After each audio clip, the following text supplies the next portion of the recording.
بھائی یہ شاپنگ کے لیے رات نہیں بنائی گئی ہے، یہ عبادت کے لیے بنائی گئی ہے۔ اس میں آپ عبادت کریں گے تو اس کا پھر ثواب کتنا ملے گا آپ بھی نہیں جانتے ہیں، بہت زیادہ ثواب ہے۔ لوگوں نے پتہ نہیں کیا کیا لوگوں کے ذہن ہے، شب قدر، قدر کی رات میں ایسی شاپنگ بازی ہوتی ہے آپ کو بتا نہیں سکتے صاحب۔ اور یہ صرف یہیں کا ماحول نہیں ہے، ہر جگہ آپ کہیں بھی چلے جاؤ ہر جگہ کا ماحول یہی ہے۔ تو یہ عبادت کی رات ہے، ان کو پتہ ہی نہیں ہے کہ اس رات کی برکت کیا ہے۔ اس رات میں صرف 2 رکعت نماز نفل اگر کوئی ادا کر لے تو اس کی پھر تاثیر کیا ہے، اس کا ثواب کتنا ہے۔ ان لوگوں نے تو شاپنگ میں اپنی راتیں گزار دی ہیں، کہیں ادھر دکان پہ شاپنگ، کہیں ادھر جوتے چپل بک رہے ہیں، کہیں ادھر وہ صاحب کھچڑا بریانی چل رہا ہے، اور کہیں کچھ راستے جام۔ آج مسلمانوں نے یہ بنا کیا رکھا ہے، پھر کہتے ہیں ہم پریشان ہیں، ہم پر مصیبتیں آتی ہیں، ہم پر یہ ہوتا ہے وہ ہوتا ہے۔ یار قدر کی رات میں بھی آپ شاپنگ میں لگے ہوئے ہو، جو اس رات میں اللہ پاک کو راضی کرنے کی رات ہے، اس پاک رات میں اللہ پاک کو راضی کرو۔ آپ دعائیں قبول ہوتی ہیں اس رات میں، آپ شاپنگ میں لگے ہوئے ہو کہ آپ کو اس کے بعد شاپنگ نہیں کر پاؤ گے۔ آپ کیا جوتا چپل عید بعد نہیں ملیں گے؟ یا مان لو رمضان شریف میں ہی آپ عید کے لیے خرید رہے ہیں تو کیا عید سے پہلے نہیں ملیں گے؟ کہ یہی رات آپ کو ہے۔ اللہ سے ڈرو یار۔ یہ وجہ کیا ہے پتہ ہے؟ ہمارے دلوں سے خوف الہی نکل گیا ہے، ہمارے دلوں میں اب اللہ کا خوف نہیں رہ گیا ہے۔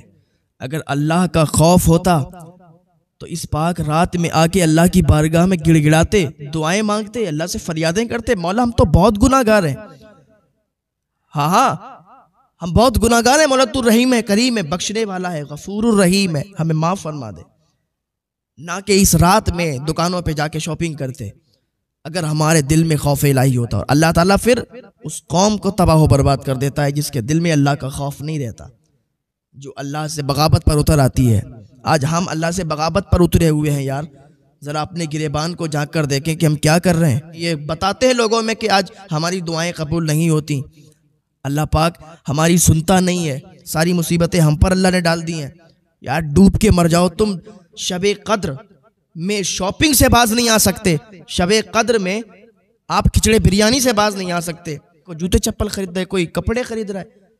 یہ عبادت کی رات ہے، یہ معافی کی رات ہے، یہ نماز پڑھنے کی رات ہے، کوئی مطلب ہی نہیں ہے۔ بہت سے لوگ تو ہوتے ہیں کہ اس رات میں رات جاگتے ہیں، اور رات جاگنے کا مطلب ان کا کیا ہوتا ہے؟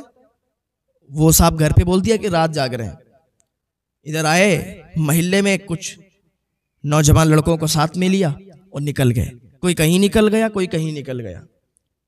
صاحب یہ ایسا نہیں ہونا چاہیے، اللہ تعالیٰ ناراض ہوتا ہے۔ اللہ کو راضی کریں۔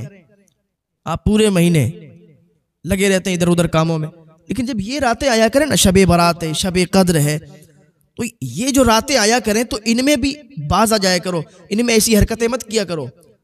ہاں بہت ہو گئی شاپنگ اور بہت گھوم لیے تم، اب یہ جب رات آ جائے تو اس میں اللہ کی بارگاہ میں آ جاؤ، مولا ہمیں معاف فرما دے، ہمارے بہت گناہ ہو گئے ہیں، بخشش کا طلبگار ہوں مولا۔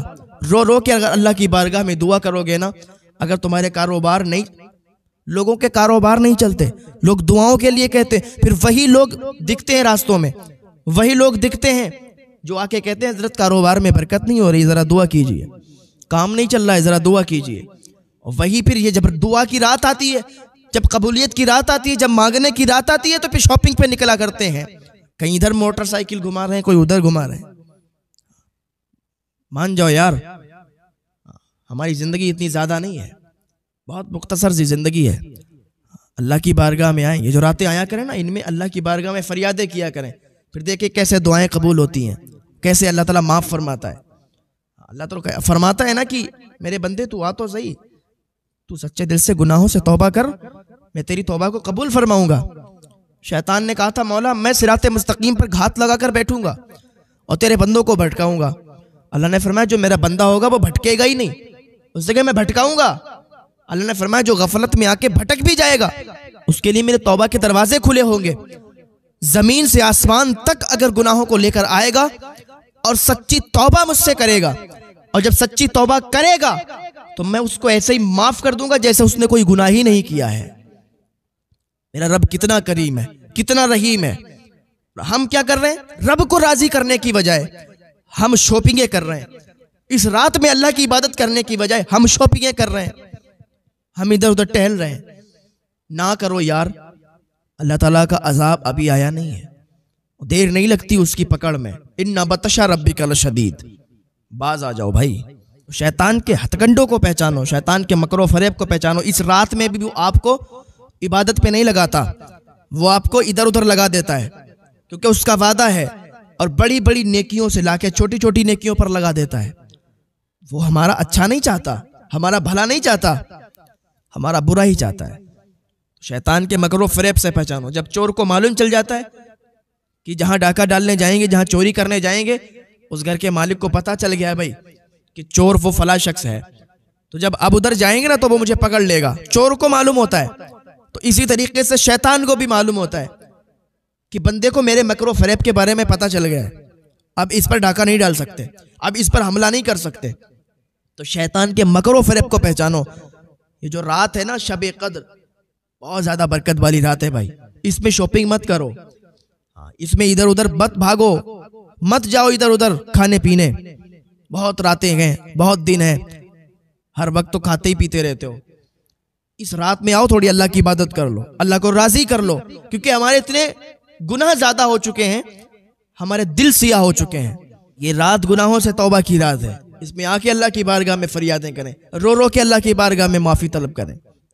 چھوڑ دیں شاپنگ کو، پھر کسی دن ہو جائے گی شاپنگ، پھر کسی دن ٹہل لیا جائے گا، لیکن یہ رات پھر نہیں، پتہ نہیں اگلی شب قدر ہمیں ملے یا نہیں ملے، ہماری زندگی رہے یا نہیں رہے، اگلا رمضان شریف ہمیں دیکھنے کو نصیب ہو یا نہ ہو۔